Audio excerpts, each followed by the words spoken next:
ಯೆಹೋವನೇ, ನಾನು ನಿನಗೆ, ನೀನೇ ನನ್ನ ಶರಣನು, ಜೀವಲೋಕದಲ್ಲಿ ನನ್ನ ಪಾಲು ಆಗಿದ್ದಿ ಎಂದು ಕೂಗಿ ಮೊರೆಯಿಟ್ಟಿದ್ದೇನೆ.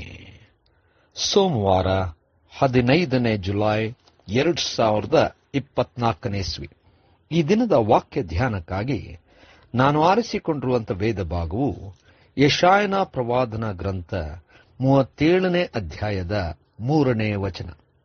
ಅವರು ಅದರಂತೆ ಯೆಶಾಯನ ಬಳಿಯಲ್ಲಿ, ಈ ದಿವಸದಲ್ಲಿ ನಮಗೆ ಮಹಾ ಕಷ್ಟವೂ ಶಿಕ್ಷೆಯೂ ನಿಂದೆಯೂ ಸಂಭವಿಸಿರುತ್ತದೆ. ಹೆರಿಗೆಯ ಕಾಲ ಬಂದದೆ, ಆದರೆ ಹೆರುವುದಕ್ಕೆ ಬಲ ಸಾಲದು ಎಂಬುವಂಥದ್ದೇ. ಕರ್ತನಲ್ಲಿ ಪ್ರೀತಿಯುಳ್ಳ ದೇವ ಜನರೇ, ಶುಭೋದಯ. ಅನೇಕ ಕಷ್ಟಗಳು, ಹೋರಾಟಗಳನ್ನು ಹಾದು ಹೋಗುವಂತ ಸಂದರ್ಭದಲ್ಲಿ ನಿರೀಕ್ಷೆ ಉಂಟು.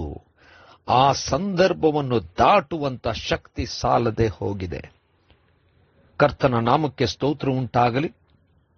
ಕರ್ತನಲ್ಲಿ ಪ್ರಿಯರೇ, ಈ ದಿನಕ್ಕೆ ನೇಮಕವಾದಂಥ ಶೀರ್ಷಿಕೆ, ಆದರೆ ಹೆರುವುದಕ್ಕೆ ಬಲ ಸಾಲದು. ಕರ್ತನಲ್ಲಿ ಪ್ರಿಯರೇ, ಈ ಒಂದು ಸಂದರ್ಭ ನಾವು ನೋಡುವಾಗ ಅರಸನಾದಂಥ ಹಿಜ್ಕೀಯನಿಗೆ ಒಂದು ದೊಡ್ಡ ಸವಾಲು.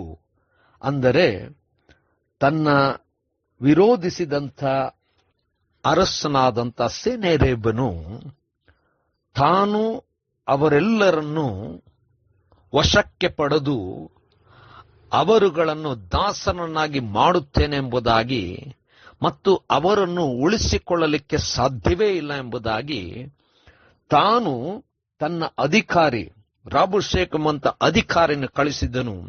ಅವನಾದರೂ ಬಹಳಷ್ಟು ದೇವರನ್ನು, ಅಂದರೆ ಇಸ್ರಾಯೇಲ್ಯರು ನಂಬಿದಂಥ ದೇವರನ್ನು ತಾನು ಹೀನಾಯವಾಗಿ ಅವಮಾನಿಸಿ ಅವರು ಖಂಡಿತವಾಗಿ ಸೋತು ಹೋಗುತ್ತಾರೆಂಬುದಾಗಿ ಹೇಳುವಂತ ಆ ಸಂದರ್ಭದಲ್ಲಿ ಹಿಜ್ಕೀಯನು ಬಹಳಷ್ಟು ನೊಂದು ತನ್ನ ಜನರನ್ನು ಯೆಶಾಯನ ಬಳಿಗೆ ಕಳಿಸಿದನು.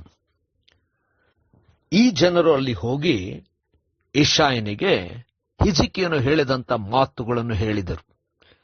ಅವರು ಅವಮಾನ ಹೊಂದಿದ್ದಾರೆ. ಅವರಿಗೆ ಬಹಳಷ್ಟು ರೀತಿಯಲ್ಲಿ ನಿಂದೆಯಾಗಿದೆ. ಅವರು ಬಹಳವಾದಂತಂದ್ರೆ ಮಹಾ ಸಂಕಷ್ಟವು ಅವರಿಗೆ ಸಂಭವಿಸಿದೆ. ಅವರ ಪರಿಸ್ಥಿತಿ ಹೇಗಿದೆ ಅಂದರೆ, ಹೆರಿಗೆಯ ಕಾಲ ಬಂದಿದೆ, ಆದರೆ ಹೆರುವುದಕ್ಕೆ ಬಲ ಸಾಲದು. ಅಂದರೆ ದೇವರಲ್ಲಿ ನಿರೀಕ್ಷೆ ಉಂಟು.